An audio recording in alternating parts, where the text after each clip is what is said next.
Olivia had only been at Larchwood Elementary for a few weeks. Her family had just moved from Atlanta to a quiet suburb in Ohio. Back home, everyone knew who she was, not because she was loud or flashy, but because of who her father was. But here, in this sleepy little town nestled between strip malls and tree-lined streets, where everyone kept their heads buried in phones and dreams stayed small, she was just the new black girl in the back row. The one with braids beaded in bright colors. The one wearing a bold red t-shirt with an image of a mid-air roundhouse kick across the front. It was career day.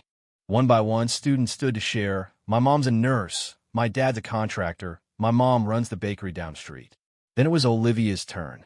She stood, eyes gleaming with pride, holding her manila folder tight. "My dad is an actor," she began. "Not just any actor. His name is Jack Reynolds." The room shifted. A pause. Then a wave of confused glances, hushed murmurs, and the unmistakable tinge of skepticism. Olivia went on, unaware of the subtle laughter creeping in. "He's filming a movie in Hollywood right now. I even brought pictures. This one is from last month on set." Before she could show the photo, Mrs. Kessler, their teacher, raised a hand. "Olivia, sweetie," she said with a tight smile, "this is for real jobs today. Let's keep things grounded, okay?" Olivia's smile faltered. "But I am. He's really my dad." Mrs.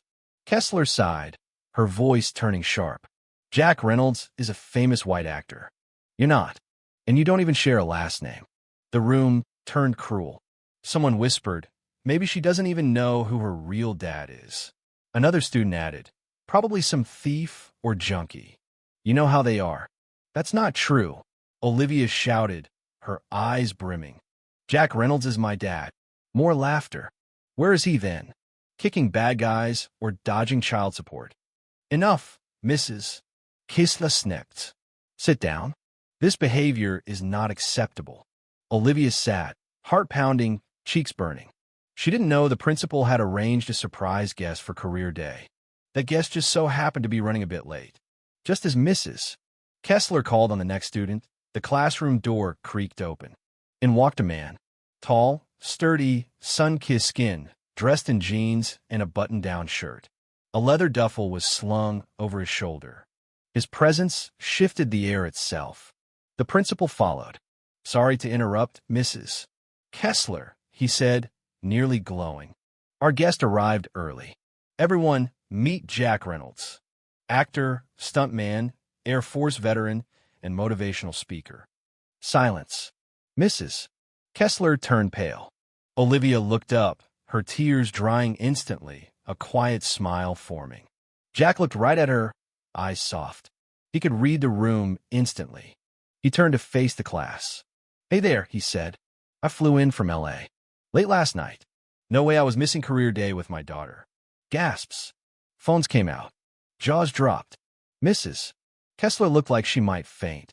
Jack gave Olivia a nod, then addressed the class. "Before we dive into movie stunts and behind-the-scenes stories, any questions?" A boy raised his hand. "If she's your daughter, how come she's, black? Did you adopt her?" The room went cold. Jack walked over to the boy slowly. "Son," he said calmly, "I've broken bricks, bones, and records. You're about one sentence away from finding out what happens when I break silence." The boy froze. "No," Jack continued, "I'm not Olivia's biological dad. Her real dad was my best friend, a firefighter. He died saving 2 kids from a burning building. Before he went back in, he asked me to take care of her. I made a promise, and I kept it." He looked around the room. "I raised her. I taught her to fight, to tell the truth, to know her worth. And just so we're clear, the stuff some of y'all whispered earlier, that stops today." He turned to Olivia. "She's more my daughter than blood could ever prove. And if you had half her grit, you'd know what real strength looks like." The class was silent. Jack smiled again, softer this time.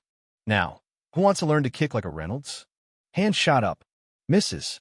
Kessler tried to recover. We didn't realize Olivia was talking about you." "Didn't believe her, you mean?" Jack replied. "Anyone want to share what was said?" A student hesitantly raised his hand. "You told us she was lying.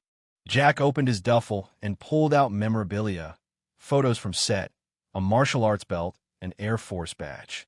"Well," he said, "looks like it's time for a little education. Principal Jones, may I have Olivia help me today?" The principal nodded. Olivia walked to her father's side. The whispers were gone. The giggles silenced. They began a joint presentation. Fighting stances, film anecdotes, Air Force discipline.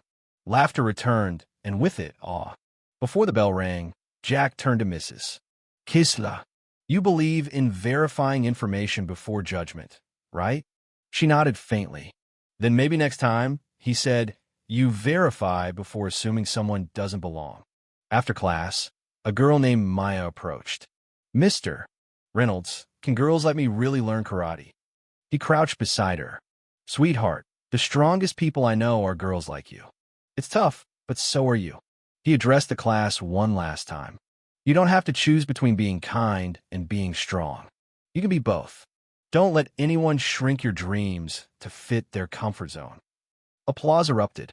Olivia glowed. From that day forward, Olivia wasn't just the new girl. She was the girl who brought Jack Reynolds to career day. The girl who stood tall in truth and pride.